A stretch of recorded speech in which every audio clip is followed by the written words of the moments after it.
Good evening, everybody. Welcome to this special episode of Songwriting Simplified with me, Jonny Lipsham, and him, Rich Cresswell. Yeah, Rich is back. Glad to have you back here, mate. Yeah, it's really good. Good to see everybody in the chat again, as per usual. Yes, it's awesome. So tonight we are kind of gonna do things a wee bit differently than we would normally do. We're gonna talk about as you probably already guessed, we're gonna talk about the Christmas songwriting slash arranging slash remixing slash whatever you kind of want Christmassy orientated songwriting challenge. Mm. You like the title, or do you think it's too wordy, too long? Can we go with like Christmas Jamboree or something? Christmas Jamboree. I like that. Yeah. I'm just going to turn you up just a little bit so I can hear you a bit better. Let's see. So yeah, we're going to talk about that, but we also have a fantastic question from Boris Dancy as well, which I have pinned to the top of the chat for those of you that are interested in what it is. And just looking at some of the other things that have just popped into the chat, it appears that the theme tonight is modes, which I know is something that is for me kind of sacred. I love modes. I love using them. I love playing. And even if the music is not modal, I like using a modal approach to playing the music. So I frequently do that with pop songs. Like I will take a Mixolydian approach or an Ionian approach to the harmony. So I'm not really thinking about chord changes. I'm thinking about picking notes from the scale to make the chords, stuff like that. And it just makes for more interesting music.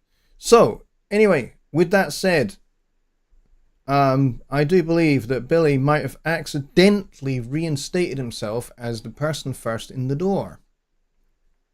And following him, we have Sean Aaron, we have Chris Mrackner as well, and we got Boris Dancy and his question. And we've got Stephen Wilson, we got Paul Morgan, we got Carl Tragizia, we got Bobby Booth, we got Brett Marler, John Lake, Don Oliver, Spin 180, which I think is a fantastic name for a YouTube channel. I love that. And we've got Bob McGraw, which is awesome. Bob, glad to see you here, mate. And we got Keith from Radio Tuck Frumpet, and we got Paul Morgan. And he goes, could you play something in Phrygian Dominant? Phrygian Dominant is an interesting mode. It's not one that I personally like to play because it's just a wee bit kind of awkward sounding because it's got the flat 2 in there. But I suppose having the flat 7 in there kind of does offset that kind of awkward flat 2 thing. But it does. The thing with Phrygian is it's just a weird sound. It's not quite as weird as Locrian, but it's still pretty weird nonetheless. But yes, modes is kind of the subject for tonight, other than the Christmas challenge. So let's start with the breaking news, the headline thing, which is the Christmas songwriting arranging jamboree challenge. So over to you, Rich Cresswell. Right. Okay. So last time we did a very unusual thing. We gave you a challenge to write that was relatively restricted. So this time we're blowing the doors off. You can create your own piece of music. You can do that the way you want to do it. That's absolutely fine. But there's going to be people that might want to remix, kind of take an older Christmas song and kind of make a mashup of it with something else. There are no rules with this at all. So we're going to take 2 existing songs. I've sort of semi-rewritten them to make them a little bit easier to deal with. So we've got God Rest Ye Merry Gentlemen. And we've got, let's have a look here, Carol of the Bells. Mm-hmm. So what I've done is I've created 2 song files. I've done my own sort of version of them, okay? All of the MIDI is intact within the song file, but the audio is there as well. So you can choose to use some of the audio, none of the audio, all of the MIDI. It's entirely up to you. For those that don't have a lot of time available to them, they might find that simply just doing a mix or something like that would be, what they want to do. Some people might want to do, their own full version of, one of these existing songs. So you've got three options. You've got two existing songs that you can do anything with, and then you can create your own piece of music. And what we're going to do is we're going to create a workspace for this. Yep. So rather than, sending a SoundCloud link or a BandLab link to Jonny's inbox, there's going to be a workspace available. And if you want to, when you're sort of in the middle of getting your song done, and maybe you want some feedback in the workspace, myself, Jonny, and others that are part of that workspace, can provide some feedback as you work your way through it, And over the next couple of weeks, if that's, a busy environment and everyone's kind of getting stuff done and uploading and sharing things, just all I might ask you to do is just put, work in progress or something at the end Yep. of any audio files that you upload. And then when you finish, just put the word final at the end. Yep. And we'll just go from there. But yeah, essentially, you've got a couple of sort of starting songs, things to get you going. And you've got the option of doing your own thing entirely. So something that I do every year is make a Christmas song. If that's what you do too, have a go at it. And, as last time, there'll be a prize at the end of it for, I think, again, the person that's sort of the most creative. It's not going to be about, production quality. But if you're mixing, then it will be. Yep. Yeah, exactly. So if you're not doing if you're not writing or rearranging or remixing a song, and you're just doing a mix of one of the two songs, then the creativity aspect will be the mix that you do. So, the Countryjuiceacs and the Bobby Booths, give us your best mix of one of the two songs, and we will take that into consideration, and that will be the creativity aspect. But I'm really excited about this. Are sleigh bells still required? I kind of said yes. Um, you don't have to. It's not a prerequisite, but I think it would just be good to have some sleigh bells because it's Christmas, and Christmas is not Christmas without sleigh bells. Yep. In Um, the audio care package that we kind of dropped on people last time had an impact kit in there called Christmas Kit, which there you go. has tubular bells, it has a-go-go's, sleigh bells, wood blocks, all the kind of stuff that you might expect to hear on a Christmas song, and then multi-velocity as well, so you can make use of those. And the songs provided, as you can probably expect, are going to have percussion in them already. So you can make use of those percussion tracks as well as they are, and then maybe write your own thing to it. Again, there are no rules. Yes, exactly. No rules, but creativity is going to be definitely king with this challenge. I mean, it was kind of last challenge, and you guys totally excelled yourselves and were outstandingly creative. So I'm expecting you guys to kind of let's up the bar that little bit more and see if we can really push the boat out with creativity. So we need to decide, because we haven't really decided when the closing date for this should be. I kind of suggested one, but I hadn't really talked to you about it at that point. Um, so um, the Chris there is, let's see, hang on, I'm looking at my calendar. So the Wednesday before Christmas is going to be Wednesday the 20th. Um, and I'm going to suggest that that is our kind of maybe announcement of winner day. And what we can do is we can turn that into our Christmas party special show as well. Mm. So we can make the whole thing totally Christmassy with Christmas backdrop and all of that as well, and just basically have a Christmas party. And by way of celebrating, we will choose the winner. So let's say December 18th um uh for the closing date. What do you think, Rich? Yeah, I think that's pretty good. And I mean, when it comes to the closing date, I think what we should be doing as well is because obviously when you upload something to the workspace, it's time stamped. Yep. So if you get in like even a second past the cutoff point, Yep. you can't take it away from anybody else Yep.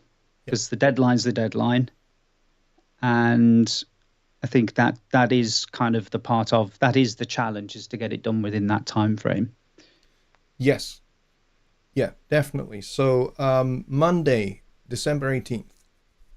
So get your entries complete and your final entries up on the workspace on that date.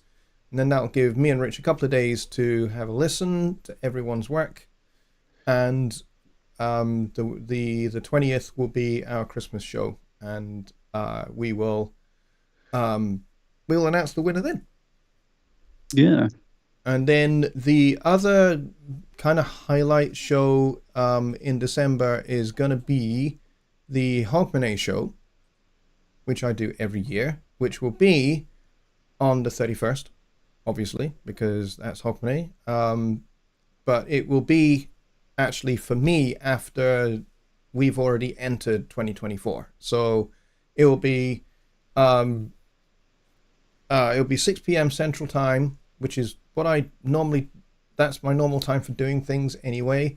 So for me, that's going to be actually no, it won't be six. It'll be 7 p.m. Central Time on New Year's Eve, which we call that Hogmanay here in Scotland. So that will be our big New Year's bash, which is just going to be basically lots of fun. And you guys can talk about predictions for music, and not just your music, but music in general, the music industry, the music business for 2024, and also your New Year's resolutions for music creation and that kind of thing. So we can talk all about that on the Hope and A show. So there we go. So we've got the Christmas show on the 20th at 6 p.m. Central Time, which is the usual time for Songwriting Simplified anyway. And then the Hope and A show on New Year's Eve at 7 p.m. Central Time. So 1 hour later. The reason being is that's 1 a.m. here. So we will have had like an hour of 2024. I'll have been able to see in the new year with my wife and my kids. And they won't be too annoyed if I then go, right, I'm going to go upstairs and do my Hogmanay show. They're kind of, I don't want to like do that at like 1 minute past midnight. That would be rude. And I would probably get smacked by my wife and then punched by my son and probably kicked in the nuts by my daughter. So probably not, the best thing to do. So mark those in your diaries, folks. Yeah. So John Hathwaite's just put something in the chat a few moments ago.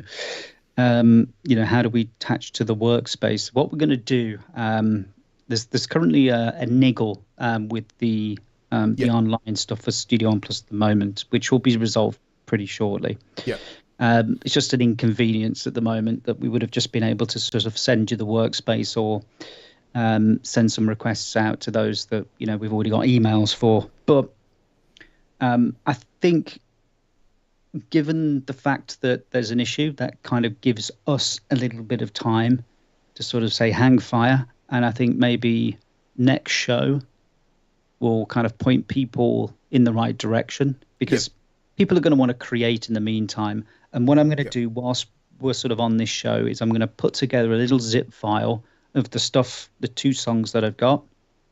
I'm going to share them to you in the chat for those that are actually viewing now. Yeah. And that'll give you something to get started with and get your teeth into. So you've got loads of time. Yep. I think that's a great thing to do. And then once this issue is sorted out, because right now workspaces are a little bit balked at the moment. And in fact, your connection between Studio One 6 and your Studio One Plus account is kind of a little bit balked as well at the moment. But I have flagged it to our web team. It's one of the advantages of working for Presonus is that as soon as I spied the problem, I could flag it immediately. So that will get fixed pretty quickly. They are super, super hot on fixing stuff like that. So I don't think we have a major issue. And so what we'll do is we've got Sunday Night Live coming up on Sunday. So on Sunday, the workspace will be available and open. And we'll get that all sorted so that you guys can be added to it. So all you need is a my.presonus.com account. So you don't have to be a member of Studio One Plus. It's extra good if you are and extra useful if you are, but if you're not, it's fine. If you've just got Studio One and therefore you have a My Presonus account, you can absolutely be part of the workspace for this without a problem. You just don't have access to Studio One Plus itself. You only have access to the workspace. So that will work pretty well for you, and all the stuff that you need to work with the two songs will be there in the workspace waiting for you as soon as we open it.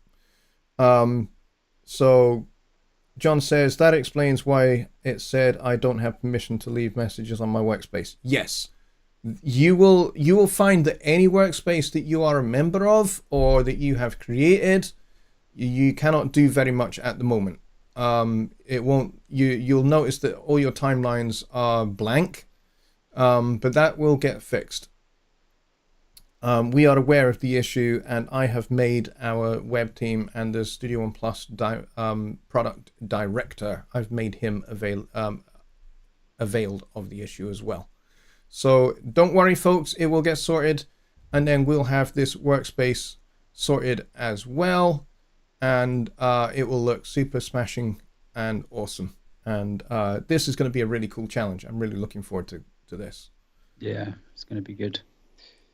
All right, so now that we've got all of that out of the way, let's go up and take a look at Boris's question on modes, because I have a pretty clear answer to this, and I'm going to let Rich share his POV on this as well. So his question is, as certain scale modes are kind of traditionally tied to certain styles of pop music, i.e. pentatonic to blues, yes, and the blues scale, don't forget the blues scale, and technically it could be described as a mode, but also Mixolydian could be tied to that as well. Which modes work best, or how would you choose an alternate mode to give interest to a given style or genre? For example, R&B, blues, pop, bluegrass, and so forth. Okay, so there are modes to avoid in the genres that you're talking about. So, for example, you would not want to use Lydian, and you would not want to use Locrian. Any of the ancient ones, basically. Yeah, anything that's got like a flat 2 in it is not going to work. It's not going to sound very good at all. So the modes that work best for popular music tends to be Dorian mode. Aeolian mode will also work. Ionian mode, which is of course the major scale, essentially. So Ionian and Aeolian are going to work by definition, because most popular music is built upon the foundation of the major minor tonality. So Ionian and Aeolian modes are kind of the bedrock of that tonal system anyway.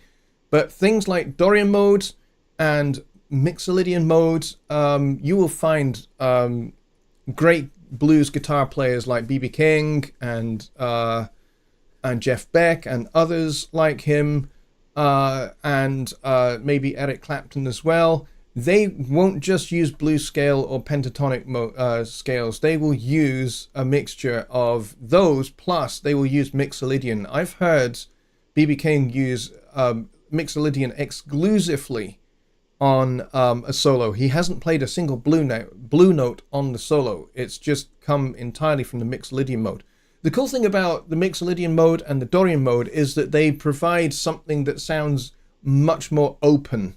Doesn't sound major, doesn't sound minor, kind of sounds very neutral from that point of view, but it also gives this sense of openness about it. So I can demonstrate a little bit.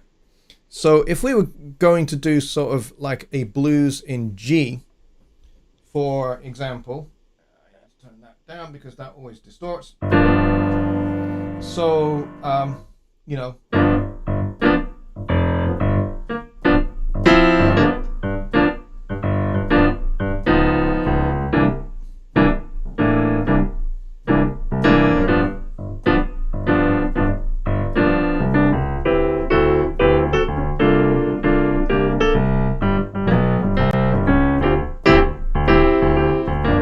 So that kind of an idea.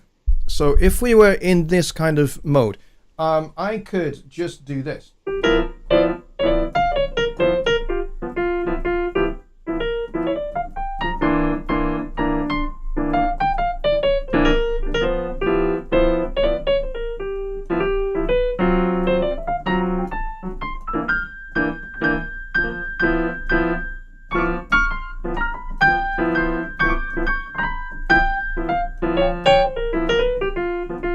Which is all blues scale. There's nothing outside of blues that's in what I just played.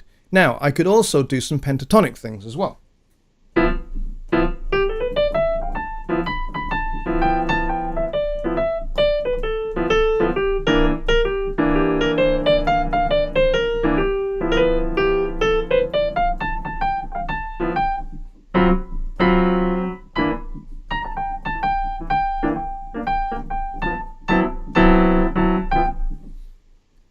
Works just as well, as you well noticed, Boris. But what if I was to use pretty much Mixolydian mode?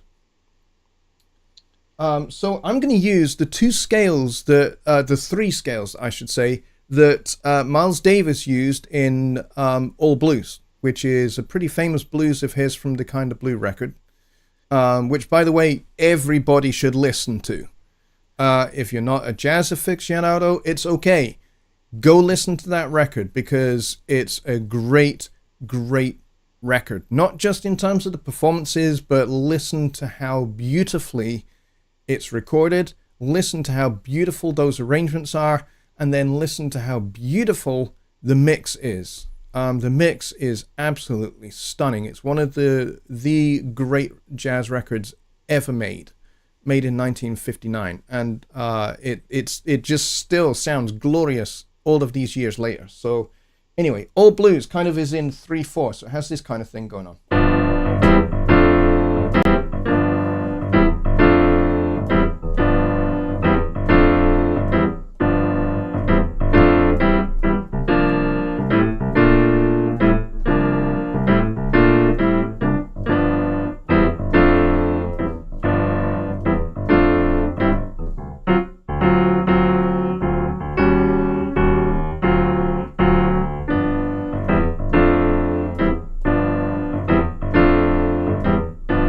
So it's got that kind of loping kind of 3/4 kind of thing to it. But the scale that's used on the G7 chord is this one.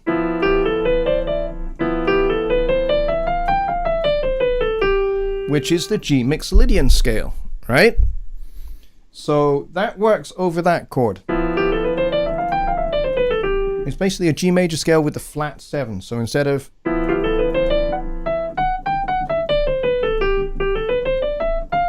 got that flat 7 in it.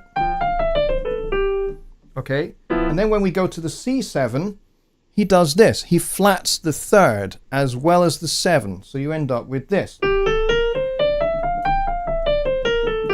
Which is what mode? That's the Dorian mode. Okay?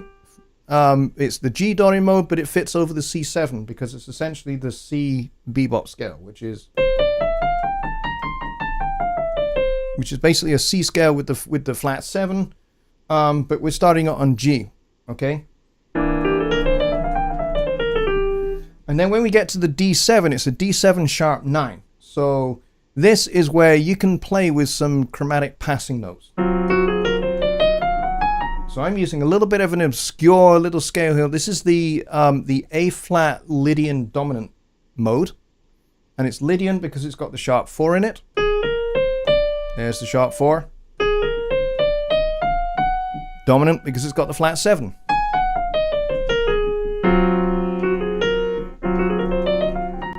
And then you just push that up a semitone.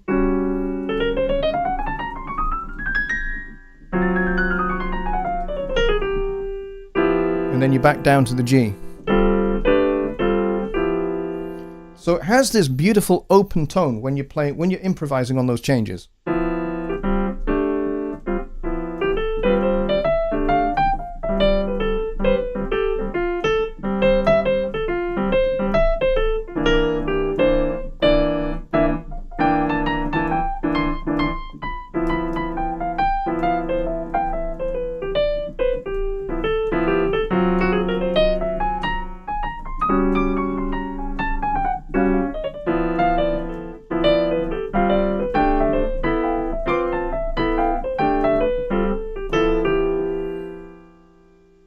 So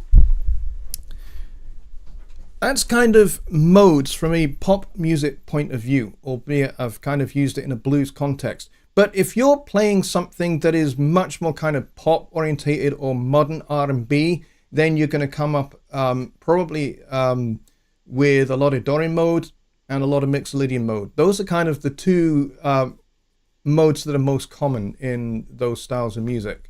So they're great for improvising on. They're also great for deriving chord voicing from, because it doesn't really matter. You know, you just pick notes from it, you know. And if you stack fourths, intervals of fourths, like here, I've got a stack here, a G, a C, and an F, which is like the beginning of the Star Trek theme, right? And then move that up. Those stacks of fourth give you a nice open, neutral sound that's neither major nor minor, which can be very evocative. So that would be my answer. Yeah, you could do like Lydian mode if you're doing like ballads and that sort of stuff, you know. Yeah. Major fourth, you know. Yeah, yes. So you're talking about like R&B kind of ballads. Lots of major sevenths. That'd be what you're kind of... Yeah, okay. Yeah. Yeah, so if you're doing something that is kind of a bit more kind of ballad orientated, or, you know...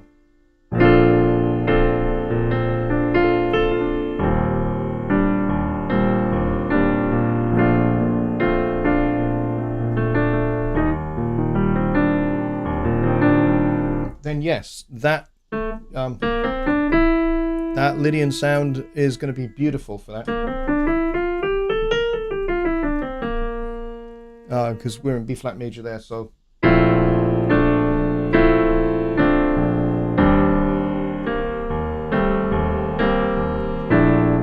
Oh, Ronald's got an excellent question.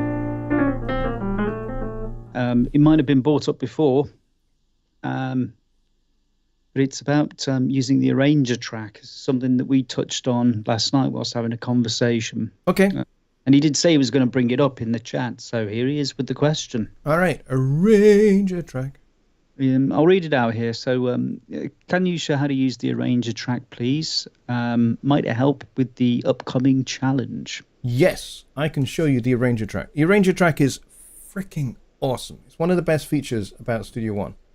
And it's been there since version 3, I think is when we introduced it. So let's go over to Studio One. Rich is just going to disappear for a moment. And I'm down in the bottom corner. I can't make Rich appear in the bottom corner. I don't know why it won't do it, but it won't do it. I don't mind. I don't mind. So you're just going to be like the voice from above, you know, right now. So we'll have Rich playing kind of the role of a deity of some form for the moment. Okay, so this is the theme tune for Songwriting Simplified, which is a tune called Off Kilter. And you'll see here that we've got the arranger track open, and I've got these sections called Head A and Head B, and then Head A again. So this is basically A, B repeated, and then A again. So how does this work? Well, the cool thing about this is you can draw these in yourself manually. So you can do this in a new song. You can just literally just double click and it'll create a block. And normally it will use nomenclature from song form structures like verse, chorus, bridge, outro, intro, that kind of thing. But you can right click this and you can change this. So if I was to just click in there, I could change this to whatever I wanted it to be. And then of course I can move I can also copy this entire section to a scratch pad, which is another cool feature introduced in version 3. So if I was to right click this and copy this to a scratch pad, that would mean everything inside this block, so all the underlying events here, would go with that to the arranger, to the scratch pad rather, and then I could do an alternative arrangement of whatever that is, and then I could either discard it or I could export that as a separate thing, or as like an alternative mix or something like that. Or I could say, hey, you know what? I like the new version that I've done in the scratch pad, and I can just drag that straight and direct into the song, the original song, and replace it all. And so it works very, very seamlessly like that. But here's the cool thing. If you're doing something that has repeated sections, for example, if you're doing a carol that is strophic, for example, then what does that mean? What does strophic mean? Strophic means you're using the same melody, the same chord changes for each verse. So this is where arranger track is perfect, because it means you only need to record once, right? You only need to record your section once, and then you can duplicate the arranger block, and all of the events underneath are duplicated automatically. It's duplicating the whole section instantly. Okay? I'll show you what I mean. So, if I was to take this B section here, let's say I want to repeat this B section again. Well, I can just press D, and as you can see, another B section has appeared. All of the events are there. It's an exact duplication of that section there. Of course, I don't want to do that because this theme tune is already long enough as it is. But let's say at the end we want to repeat this last version of the head, so of head A. So if I just press D, it now creates another copy of this, and all of the underlying events are copied as well. All right. So this is power. This is really, really powerful. But let's say I don't like having this head A repeated and then head B repeated. Maybe what I want is I want this head B to come in between this head A, the two repeats of head A there. I can just drag and drop. And I've accidentally not done what I said I was going to do. Hang on. So if I drag and drop it, see, it now says replace. But if I say insert, there, it's inserted. So watch what the little flag says. When you are over on top of a block, it will want to replace it. But if you get close to the border between these two blocks, then it will say insert. And that is what I wanted in that particular case. Okay, so let's just do that once more so you can see it again. I click and I drag, and now it says replace. See that? See the flag? If I move across, now it says insert. Boom. My B section is now moved to in between my two A sections. So now I have A, B, A, B, A, which is binary form for those that are interested. Instead, what I wanted was A, A, B, A, but have a repeated B section in the middle, which is standard 32 bar song form. So that, in a nutshell, is how it works. Voice from above. Voice from above. John Hathwaite has asked a very good question, and I think it needs to be answered. Are all the events linked? So if I want to change something in a late instance, can I? Yes, you can. You absolutely can. So let's say I want to make this second B section slightly different. Let's say maybe we want to drop out the bass at this point. See this event here? Let's say we decide we want to mute that event there. There, it's muted. And see, this one isn't, but that one is. Okay?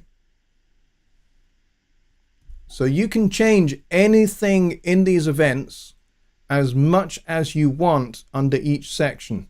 They are distinct sections. So the events are not linked. Even if you've duplicated this 50 times, you could have 50 different variations of that section. So if you're the kind of composer that does theme and variations, which, by the way, is a great way to write a film score, is theme and variations, then you can duplicate the section many, many times and then go and make individual changes to underlying events, whether audio or MIDI events. That's a great question, though. It is. I think this is with the update of adding the arranger sections to the scratch pad is a phenomenal way of, let's say you've got a chorus or maybe a verse. Verses are a bit tricky sometimes because you've got maybe sometimes to come up with you're trying to tell the story, right? And you've got an idea for one verse, but then you've got to come up with an idea for another verse. Well, you don't want to trash your song, do you? You know? Yep. So you can just move that to the scratch pad, just work on it on its own separately whilst you continue working on maybe your chorus in the main body of the song, Yes. Yeah, that is the genius of scratch pads. I can remember back in 2015 when version 3 was launched, there was actually quite a divided consensus as to whether scratch pads was a good thing or not. Some people saw it as a wee bit of a gimmick. Not me, however. I saw the potential for the fact that you can, let's say you're working with an artist and you are releasing an album on a major record label, but you also need to have a single, right? So you have your chosen song from the album that is the single, but let's say you also need to do a radio edit.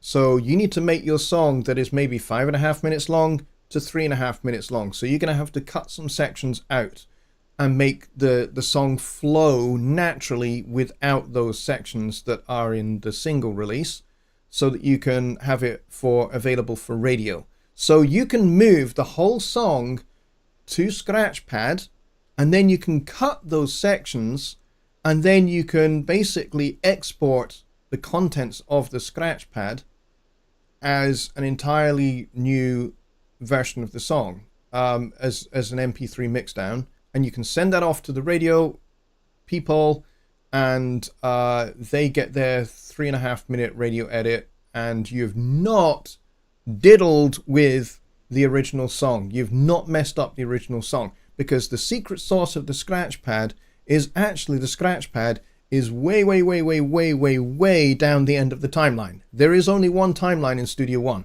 but Scratchpad is basically a magnifying glass for that section that is way down at bar 10,000 and something. So that's where it lives. All the material that you move to a Scratchpad gets moved to bar 10,000 and something. And that's the secret sauce of it. It's always there in the one song. It's just you've got that neat little scratch pad thing there, and you can have unlimited scratch pads. So if you want to do a radio edit, then you want to do I don't know, a dance remix, or you want to do a version that for karaoke, or you want to make available a version for drummers so that they can have a play along, or for saxophone players as a play along. You can do all of those in various different scratch pads, all in the song. Yeah, It's brilliant. There's a couple of scenarios where I would use it, and that is like you say, so you don't wreck the existing piece of music that you've got, but you have another idea because I don't know, you woke up that morning and the idea just came to you, so you just throw in what you need into the scratch pad, and then you come up with your idea. And sometimes it doesn't work out, and that's why it's good, because it's confined within the scratch pad, and it's like, well, if you don't use it, you just close the scratch pad. And another scenario, if you're working with people in a studio, with a band, and let's say, for example, your drummer's got an idea for the keyboardist,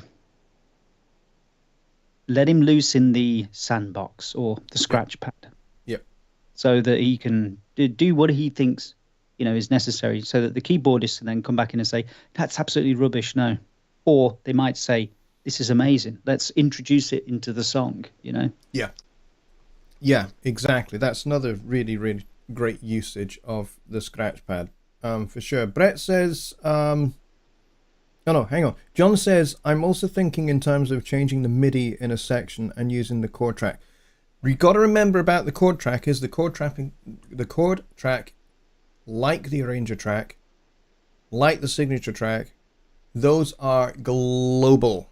Okay, so if you change chords in the chord track and you have everything following the chord track, then that is a global thing. Now, if you are then in the scratch pad, if you move everything over to a scratch pad, for example, you can do whatever you want with alternative chord changes. And all of that information will follow those new chords. So you are protecting your original song, but you can kind of like do all your change stuff with different chords and see if you like it. Experiment with that in the scratch pad, and then you can bring that back. And so you can have one section that has, I mean, this is great for hymn writers as well, for those that are hymn writers, where it's quite frequent for the last verse to be reharmonized. And this is where organists, particularly in, Anglican churches and Catholic churches, they will just pull out all the stops. They'll get all the reed pipe stops open, and they will just go nuts, and they will reharmonize. They'll keep the same melody that everybody is singing, but they will reharmonize it. So here's the cool application here, is you can duplicate your section using the arranger track, and then you can change the chords in the chord track for that section and have everything that's there follow the new chord changes, and it will follow. And you won't necessarily, if all of your MIDI, if all of your events in those sections are MIDI, then all the MIDI will just follow the chord track beautifully. So if you decide you want to go and explore some weird and wonderful bitonal and polytonal chords in one section, which is completely different to the original section as you had it before, you can do that, because each section in the arranger track is distinct and separate. So if you have events here and then you duplicate that block, the events under the duplicated block are now separate and distinct. So you can mute, you can change, you can put in different chord changes, you can do whatever you like. You just got to remember that things like the chord track are global. So everything that is under those chords, all of events that are under those chords, whether they are audio or MIDI, will be affected by what is in the chord track. Yeah. But you can, of course, if you're planning on doing that and you've already got everything to follow, you can always turn that off per track. Yeah. I think it's potentially useful as for people that are writing music for people to sing to as well. because Yep. you've written that piece of music. Let's say you write a piano ballad and you've got a female singer that wants to sing it, and she's like, ah, I don't know if this is the right key for me. I need it, transposed or whatever. Yep. You do that in the scratch pad and Yep. have it sing to that. Yep. But then, you retain the original information without, affecting anything. Yeah, and I mean, this is all based around the beauty of Studio One, which is that pretty much all the editing. I mean, I think there are only maybe a couple of scenarios where this is not the case, but for the most part, editing in Studio One is non-destructive. So you can kind of manipulate everything as much as you want because audio is in the pool. If you really, really go to town and totally screw up an audio thing, you can just delete it and drag back in from the pool the original recording and start again. That's the beauty of it. Yeah, and that's why it's important. Just on a side note, to make sure that you name your channels and Yes. potentially name your events as well. Yep. You've probably seen this, folks, when you've got an event and maybe a couple of events and you group them and it adopts the name of the channel. Yep. Now, if you look at all your other events, are they the same? And if they're not, how would you know what they are? If it said channel 34, is it a guitar? Which is channel 34? So I always say it's a good idea to get into making sure that you keep organized and use, the folder tracks, and Yep. and rename your channels and make sure that your events are named correctly. Because when you do go to the pool, when something like that happens, you pull in an audio file from the pool, you know exactly where it should be. And Yep. there's no second guessing and like, oh, is this right? And you can audition it, of course, but Yeah. it's a lot easier just to see it and pull it in. Yeah, exactly. It saves that time. I mean, that's the other beauty is when you select the audio player, the audio event, there's the little player at the bottom of the browser, and you can just give it a quick check to make sure it's the right part you're listening to or the right take you're listening to. So yeah, those are all really, really good questions, guys, and it shows that you're really thinking creatively about how to use the tools that are in Studio One that since version 3 that have, I mean, really, version 1, I think Matthias has said this a couple of times now in interviews where he was talking about Studio One, and he was just like, version 1 was really about getting the foundation right. And then in version 2 was integrating, developing ARA with Celemony and integrating Melodyne into Studio One via that new format. And then version 3 was really where Studio One basically just took off. Now that it had this solid platform on which you could do that. So things like having everything in color, and then also arranger track and scratch pads and the new instruments that came in version 3 that we all take for granted now. Presence was always there. Mai Tai and Mojito were new to Studio One 3 in 2015, so they're not kind of that old. Yeah, so, and they shouldn't be overlooked. Yes, They shouldn't be, because you look at them and you think to yourself, well, I could probably get one of those instruments free somewhere online or something like that. But it's integrated into the DAW. It's not going to take up any of your resources that much. Yep. And they do sound really, really good for what they are. Yeah, Mai Tai is a phenomenal instrument. It's really, really powerful, and it's much more versatile than you'd think. And creating your own presets is an absolute breeze. I mean, one of the things I've been experimenting with is developing a library of multi-instruments that are just plain weird and wonderful and unique and different, so that they are different to any other sound library that's available commercially. The reason why I'm doing this is because I want to get into being creative with my sound palette, and so that I can be expressive and I can layer different things. So I can layer Mai Tai, Mojito, and Presence together and then blend them all together. and then be able to play them from one keyboard because I've only got the one keyboard. But if I've got them layered in a multi-instrument, when I use things like the note effects, like chorder and arpeggiator, I can create a really unique sound, and I can trigger that either from the keyboard or from the wind synth, and make something distinct and unique. So, yeah, Mai Tai and Mojito are very powerful instruments for sure. Very much so. And yeah, the mojito is a very simple instrument in the Yep, sense that, there's not a huge amount of controls, that you have, but you can really squeeze some interesting sounds out of it.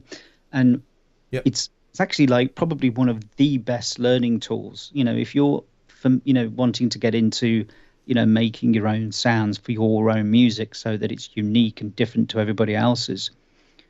Learning how Mojito works is a really smooth learning curve. yep, It makes it so much easier for you to understand because if you ever open up Mojito, you'll see these little lines that sort of connect all the controls together, and yep, it's telling you, sort of what it's going to affect. yep. It's a really good tool to learn how to do a little bit of sound design or synthesis. Yeah, and it's a single oscillator synth, I believe. Is it's kind of designed to be, and then Mai Tai I think is a dual oscillator. Well, guess what? I mean, we can use the splitter channel. We can have as many mojitos as we want. You can totally get drunk on that. Absolutely. It's brilliant. I'm just still amused by the fact that the Hamburg team basically named them after cocktails. Yeah, it's brilliant, isn't it? It's just, it still makes me chuckle. And like you said, you can just use splitter and you can just totally stack. I think you're limited to like 5 splits with the splitter tool. But still, I mean, 5 is plenty sufficient. A five oscillator synthesizer. Most people would be quite happy with that. Yeah, exactly. And there we go. Mojito is cool when used with effects. Yes, it really is. Um, I've used it. I've used it a fair bit. I think you'll find that I used Mai Tai for the most part in my Halloween challenge, but there is a little bit of Mojito in there as well. Um, Providing some sounds that are just kind of felt more than heard. Yeah. Uh, it, The audio care package that I provided a couple of weeks back had some mojito presets in there, and I'd recommend people that have got that open it up and have a listen because some of the sounds that were created with the mojito, you would yep. never think that they would have come from that. Um, and I think, I know it sounds kind of basic, but twiddle some knobs, as they say. Play with the pitch wheel, play with the wave. What does it do? What does it sound like? Play with the width. What do the little dials underneath the pitch, wave, and width do when you turn them all the way, to full and all the way to the other direction off. Play with the ADSR, so you can get familiar with the controls. And if you can master Mojito, then you can master Mai Tai, you can master Presence and Sample One and everything else, without any problems at all, and any other synth for that matter. Yeah, absolutely. Yeah, I think we're very blessed with the instruments that are provided for free inside of Studio One. Um, and you can supplement those with the plethora of free stuff that's out there as well, especially if you have things like the Contact Player from Native Instruments, or you have Contact 7 itself. There's just an absolute wealth of stuff that you can pick up for free that you can supplement all of this with. Yeah, John Hathwaite in the chat there, and then automate the controls. And yeah, Yep. it's a good way to learn how to automate the controls within Filters. Yep. 4. Yeah. And if you ever wondered what key follow means, in synthesis, put your cutoff wheel, the big one in Mojito, it's the big dial. Put that to something like 12 o'clock, and then, you know, write in some MIDI, and then adjust there's a little dial with a green ring around it that says key. It basically means key follow. Right. And start moving that and see what happens. Cool. I'm pretty sure everybody is going to go, I'm going to do that as soon as this show's finished. Which, by the way, is in exactly 60 seconds time. So, I don't know whether there's going to be an after show or not. Billy, if you want to launch one, then please do go ahead and do that.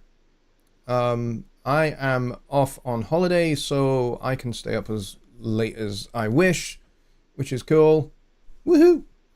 And my wife is out to go and meet her mum in town tomorrow, so I'm going to be here on my own all day tomorrow, so I can kind of be sneaky and sleep in for a bit. There we go. Billy has done exactly that. He has been very obedient. Bobby Beale says, I used Modo Bass on that last challenge. Modo Bass is really, really cool. Really, really cool. Yep. All right, folks. So we are at the end of the show. So just to reiterate about the Christmas challenge, there will be a workspace that will be set up once the issue is fixed.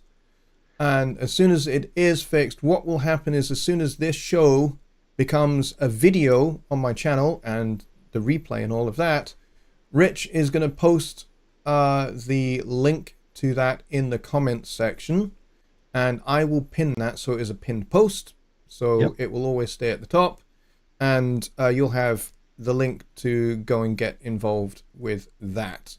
So hopefully that will get done in the next couple of days, and so you're free to kind of get creating, and don't kind of wait for us to have the workspace created. Just get going, and then once the workspace is created, then you guys can go and join that. That would be very cool. And then the deadline is December, did I say 18th? I think I did. I think I said the 18th. Did, yeah, 18th, and the 22nd would be the sort of like the reveal date, essentially. The 20th, yeah, the 20th, which is the Wednesday, yeah. So closing date for the challenge is December 18th, so it gives you just about a month and 48 hours, a month and 2 days. And then I will have Rich on if he's available on December 20th, and we will do the prize reveal, and it'll be a Christmas party as well. So please make sure you have a Christmas hat, everybody. That would be very cool. I will have one, and I'm sure Rich will find one. I'll dig one out of the bin somewhere. Yeah, there we go. And we'll just make it a nice kind of Christmas show, and we'll do that. And then the next major event after that will be Hogmanay, 7 p.m. Central Time on New Year's Eve for the Hogmanay special, which I may make it into a 2-hour-long special show. And we can talk New Year's, we can talk New Year's resolutions, we can talk predictions for 2024 for the music industry, and all of that fun stuff. So until then, folks, I will see you all either in the after show party. Billy has posted the link there, and if you want to join us there for more chat and more fun, then please do. Otherwise, I'll see you on Sunday for Sunday Night Live, 6 p.m. Central, right back here on this channel. Thanks ever so much, Rich, for joining me. Not a bother. I appreciate your time and your generosity very, very much. It's awesome. So, folks, it's goodbye from me, and it's goodbye from him. Good night.